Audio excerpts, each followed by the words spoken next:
from steelworkers who are splitting with their union to back Trump. Very frustrated with the news that came out last night. I thought, I didn't think that, I didn't expect that to come out. So that was like a gut punch. Breaking news, person voices outrage at leopard eating their face after voting for the Leopard Eating Faces party. And next week we'll bring you updates on the turkeys who voted for Thanksgiving and how their holiday week panned out. Results, and given what's going to happen in the new Trump administration, U.S. Steel shares are down 8.5% right now. That's off the worst levels of the day. One of those union leaders also spoke at a Trump rally shortly before the election. He says he was shocked to hear the president-elect come out so strongly against the deal so soon after the election. Very frustrated with the news that came out last night. I thought, I didn't think that, I didn't expect that to come out. So that was like a gut punch. Union leaders at the U.S. Steel Irvin Works say 95% of their members are in favor of the Nippon merger, and many of them were at the Trump rally in Pittsburgh the day before the election. The union leaders say they were initially skeptical of the deal, but they came around after meeting with Nippon officials during the summer. Nippon pledged to spend $1 billion to upgrade the 86-year-old hot strip. Yes, we have more F around and find out news, and no, I don't report it with anything other than sheer disdain because yes, we will all find out as a result. Turns out Pennsylvania steelworkers have reported feeling, quote, a gut punch after President-elect Donald Trump said he would block the $14.9 billion sale of U.S. Steel to a Japanese company. On Monday, Trump pledged on Truth Social to block the deal. He wrote, quote, I am totally against the once great and powerful U.S. Steel being bought by a foreign company, in this case, Nippon Steel of Japan. Going on to elaborate akin to how he did on the trail by, well, not really. He claimed, quote, through a series of tax incentives and tariffs, we will make U.S. Steel strong and great again, and it will happen fast, exclamation mark. Buyer beware, 3 exclamation marks. And this is what we've come to expect. More detail-free promises from the man who brought you great hits like childcare is childcare. I think when you talk about the kind of numbers that I'm talking about, that, because look, childcare is childcare. There's something, you have to have it. In this country, you have to have it. But when you talk about those numbers compared to the kind of numbers that I'm talking about by taxing foreign nations at levels that they're not used to, but they'll get used to it very quickly. And it's not going to stop them from doing business with us, but they'll have a very substantial tax when they send product into our country.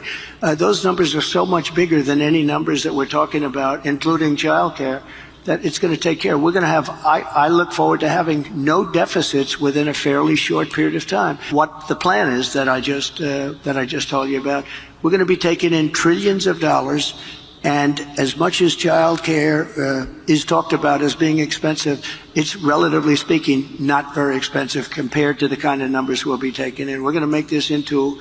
Child care is child care. But it appears this has rubbed workers the wrong way in the Pittsburgh area, where U.S. Steel employs about 3,500 people, and the company's sale to Nippon has proved popular with some. I'm going to give you 20 seconds, 25 seconds. I know you want to get this in. You believe Nippon Steel should buy U.S. Steel? I do. I think it's important for the workers at that plant, at that facility, U.S. Steel plant. They're going to invest $1.4 billion. President Trump always says we want it made here. We want investment here. That's exactly what it is. And it'll be great for the American steel industry that, Larry, you and I know has been incredibly challenged. I'm confident that that investment here in America, in Pittsburgh and all across our country, will create more jobs, more wealth, more resources, more carbon neutral steel from high technology in a way that will benefit our country and the people who work in those facilities today. All right, there, you did it. Woof, that was good too. Wow, you really nailed that. Well done. I mean, actually, I think what you're really saying is Nippon Steel is a better bet to keep U.S. Steel going than U.S. Steel to keep U.S. Steel going. That's the way I'm reading this. You don't have to comment on that. I don't want to get you in any more trouble. Now, it's worth noting that Biden has opposed this deal also. It is a controversial deal that many have went back and forth over. But it appears the Vice President of the United Steelworkers branch in West Milwaukee himself in expected Trump to back this decision, saying, quote, he was very frustrated and it came as a gut punch to him as someone who supported Donald Trump. From steelworkers who are splitting with their union to back Trump. Cheryl Casoni from our sister network Fox Business is here with more. Hi, Cheryl. Good morning, and this is a powerful group. We're talking 1.2 million members if you count members and retirees. Wow. And you've got families, generations of steelworkers in the state of Pennsylvania. Obviously, the road to the White House is going to go through Pennsylvania. Now, one of the things that was interesting is that this rally that was held, that President Trump held, look, even though the union endorsed Harris, a lot of the members showed up to support President Trump at this rally. And according to Politico, one steelworker said, hey, look, he saved us once with tariffs. He's going to save us again. So the rank and file are going, they're more moving, they're saying, towards Trump, even if the leadership is saying going for Harris. Which 95% of the union members who worked in that factory supported.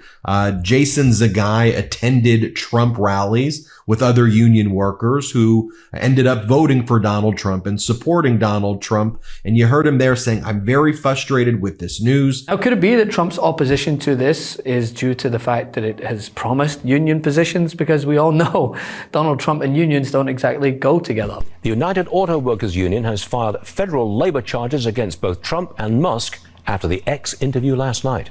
The UAW claims that Trump and Musk threatened and intimidated workers who engaged in protected activities like strikes. I mean, I look at what you do. You walk in and you just say, you want to quit? They go on strike. I won't mention the name of the company, but they go on strike and you say, that's okay, you're all gone. You're all gone. So every one of you is gone. I don't think you're picketing for the right thing. Do me a favor. Just get your union guys, your leaders, to endorse me. Trump has never shied from discussing his opposition to unions. I mean, he's been an anti-union businessman since he bankrupted his first company. That the unions are really, really hurting very badly what's going on with the autos. They get their little 5%, they get another 2%, they get another 3%, 4%. Then all of a sudden they're making more money than the people that own the company. And on numerous occasions, he voiced his disdain for workers daring to ask for overtime or, I don't know, an affordable wage. The ultimate show of how much he cares about our workers was in 2019 when he was the president of the United States. Where was he then? Our workers at GM were on strike for 60 days, for 2 months. They were out there on the picket lines. I didn't see him hold a rally. I didn't see him stand up at the picket line. And I sure as hell didn't hear him comment about it. We got to talk to our neighbors. These guys couldn't give a damn about Michigan workers. They care about their billionaire friends like Elon Musk. Now, look, this is the guy. This is the guy. Remember they caught him on tape, Elon Musk and Donald Trump talking? They were laughing about the idea of firing striking workers. You go in there and fire them before they can go on strike. Meanwhile, Musk is building his new auto plant. Not in Michigan, in Mexico. Going to build it in Mexico. And he rolled out, going to get his parts, red carpet, from China. So this is the guy that wants to be our economic czar for the country, the guy who wants to fire workers and bust unions, a guy who wants to take auto manufacturing to Mexico and source it with Chinese-made parts.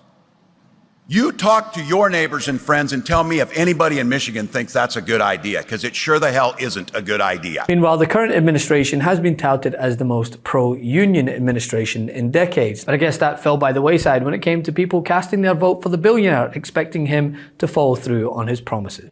And this is all after the president-elect took to his social media Truth platform, Truth Social, last night and reiterated the opposition that he has towards U.S. Steel being acquired by Japanese steel giant Nippon Steel.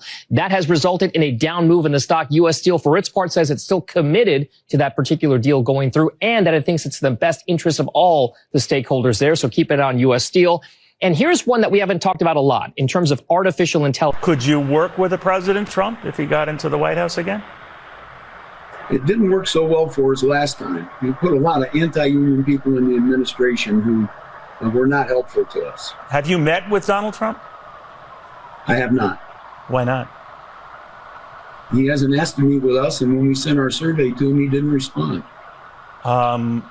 So as things stand now, it's just a matter of time before you commit.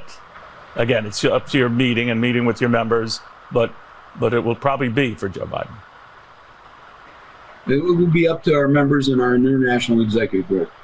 Love this video? Make sure you stay up to date on the latest breaking news and all things Midas by signing up to the MeidasTouch newsletter at MeidasTouch.com/newsletter.